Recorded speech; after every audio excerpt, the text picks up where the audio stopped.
اللهم صل على سيدنا ومولانا محمد افضل صلواتك بعدد معلوماتك وبارك وسلم وصل عليه. بسم اللہ الرحمن الرحیم. عزیز طلباء کرام، امید ہے کہ انشاءاللہ العزیز آپ سب خیر و عافیت کے ساتھ ہوں گے. جامع السنن الترمذی جلد ثانی کے ابواب الزہد عن رسول اللہ صلی اللہ علیہ وسلم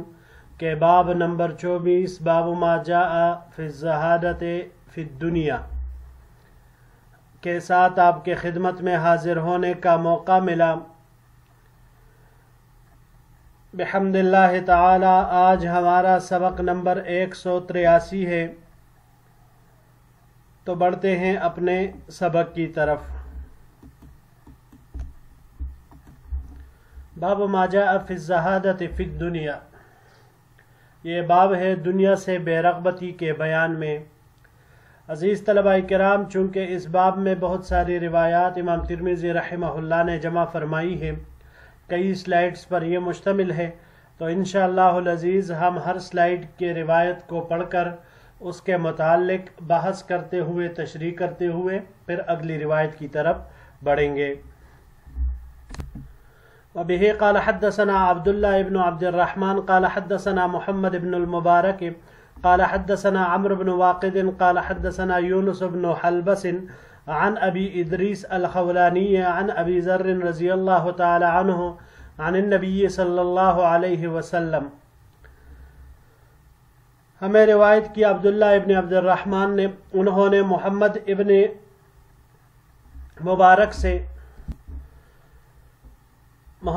مبارک نے روایت کی عمرو بن واقد سے، انہوں نے یونس ابن حلبس سے، انہوں نے ابو ادریس الخولانی سے، انہوں نے حضرت ابو ذر غفاری رضی اللہ تعالیٰ عنہ سے، اور حضرت ابو ذر رضی اللہ تعالیٰ عنہ نے حضور نبی کریم صلی اللہ علیہ وسلم سے روایت کیا، قال کہ آپ علیہ الصلاۃ والسلام نے ارشاد فرمایا، الزہادۃ فی الدنیا لیست بتحریم الحلال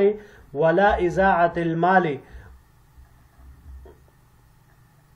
دنیا کی بے رغبتی حلال کو حرام کرنا نہیں ہے اور نہ مال کو ضائع کرنا ہے. ولیکن الزہادۃ فی الدنیا اللہ تکون بما فی یدیک اوثق مما فی ید اللہ. بلکہ دنیا کی بے رغبتی یہ ہے کہ آپ اس چیز پر جو آپ کے ہاتھ میں ہے زیادہ بھروسہ کرنے والے نہ ہو اس سے جو اللہ کے ہاں ہے، اللہ کے پاس ہے، اللہ کے ہاتھ میں ہے. کما یلیق بشانہ، جیسے اللہ جل شانہ کے ساتھ مناسب ہے. وَأَن تَكُونَ فِي ثَوَابِ الْمُصِيبَةِ إِذَا أَنْتَ أُصِبْتَ بِهَا أَرْغَبُ فِيهَا لَوْ أَنَّهَا أُبْقِيتَ لَكَ.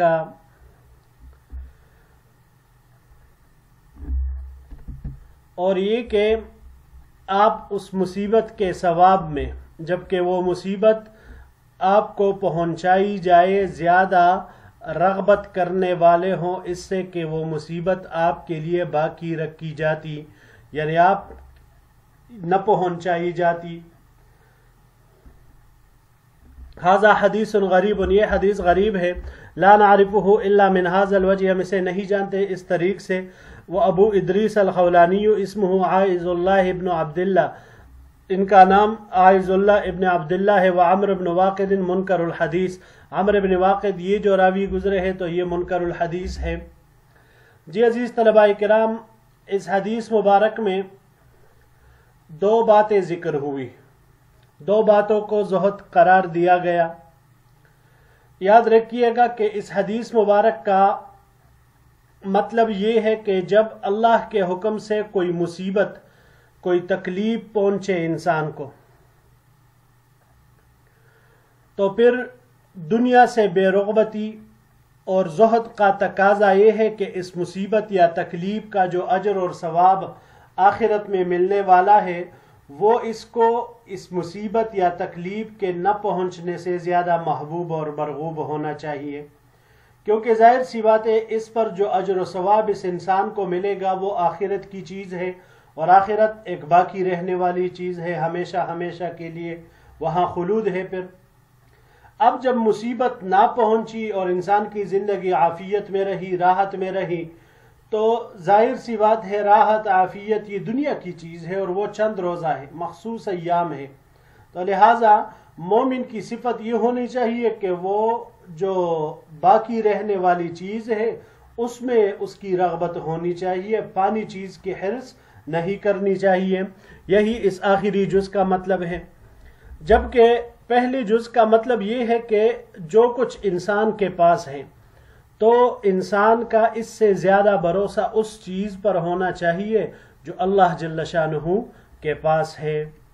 اور دوسری بات جو اس روایت سے معلوم ہوتی ہے تو وہ یہی ہے کہ بھائی اب ٹھیک ہے، مصیبت کے بجائے انسان کے اوپر جب عافیت آئی، اس کو راحت ملی، تو ظاہر سی بات ہے وہ چند روزہ ہی ہے، لیکن یہاں پر یہ بات بھی یاد رکھیے گا عزیز طلباء کرام کہ انسان کو اس دنیا میں عافیت اور راحت کے بجائے تکلیف اور مصیبت کی تمنا کبھی بھی نہیں کرنی چاہیے۔ صلی اللہ العافیہ، حضور نبی کریم صلی اللہ علیہ وسلم کی روایت ہے کہ ہر حال میں اللہ تعالیٰ سے عافیت طلب کرنی چاہیے۔ یہ بات اپنی جگہ پر کئی احادیث مبارکہ میں اس کی تاکید آئی ہے۔ حضور نبی کریم صلی اللہ علیہ وسلم نے صحابہ کرام کو ہمیشہ اس بات کی تاکید فرمائی ہے کہ اللہ تعالیٰ سے عافیت اور خیریت طلب کرے، اور آپ علیہ السلام کا معمول بھی اسی طرح ہی تھا۔ بڑھتے ہیں جی دوسری روایت کی طرف۔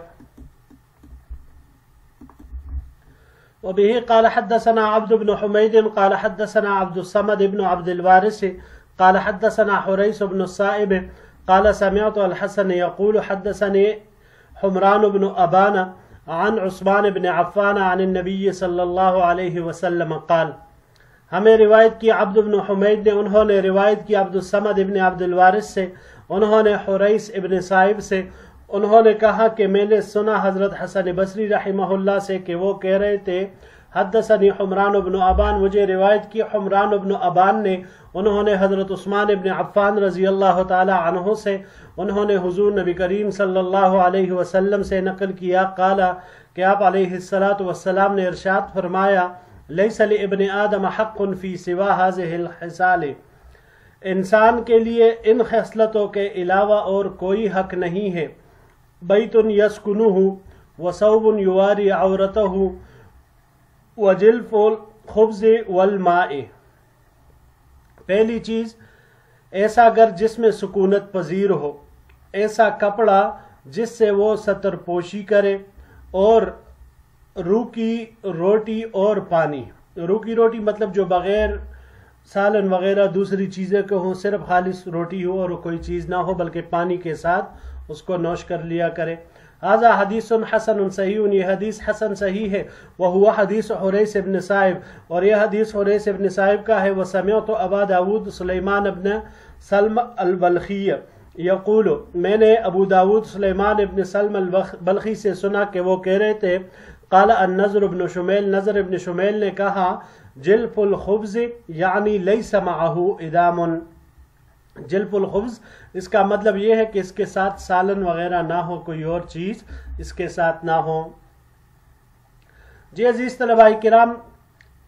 حدیث مبارک میں جو تین چیزیں ذکر ہوئی، یہ تینوں چیزیں انسان کی بنیادی ضرورتیں ہیں اور ان کے بغیر کام نہیں چل سکتا۔ بس اگر کسی کو یہ چیزیں میسر ہے تو اسے اس مذکورہ چیزوں کے علاوہ دوسرے چیزوں کی حرص نہیں کرنی چاہیے اور انہی پر قناعت کرنی چاہیے۔ یہی مطلب ہے اس روایت کا، اور یہی ہے زہد اور زہادت فی الدنیا۔ بڑھتے ہیں اگلی روایت کی طرف۔ وبه قال حدثنا محمود بن غيلان قال حدثنا وهب بن جرير قال حدثنا شعبة عن قتادة عن مطرف